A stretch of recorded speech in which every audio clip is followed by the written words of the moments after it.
is Sylvester, and I'm here for my assignment 4.5. In this assignment, I'm required to calculate the average course GPA for every course that is studied for each student in the particular school year. But I'm only required to show students who qualify for the Dean's List, meaning that their average is supposed to be for 3.5 and above 3.5.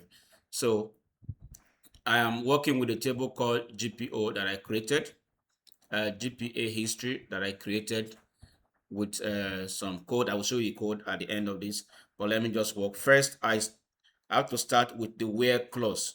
This where clause here is to filter down to only required courses, since the question is only asking me about required course GPA. So I write where is underscore require equals true. The one you are seeing there, this one there represents true, which is bit for true.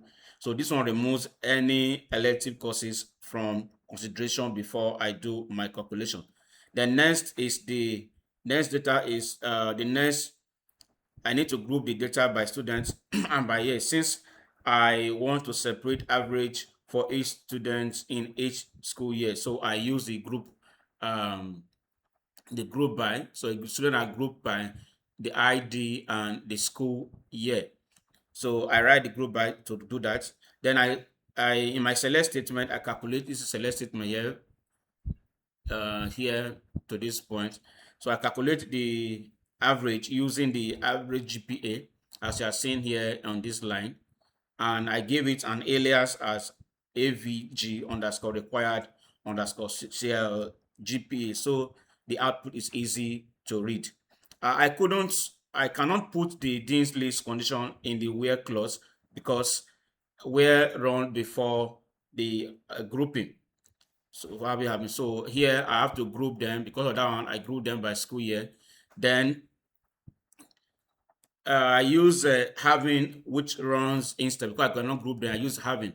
So if I group everybody, I will not have it. So I have to use the having GPA, so that you know that it's only those who have 3.5 GPA and above that will be returned when this is run.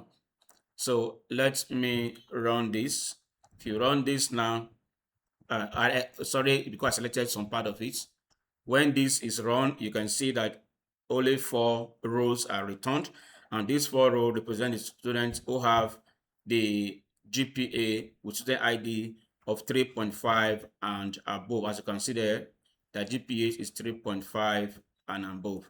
So with this, I conclude my demonstration. Thank you and bye.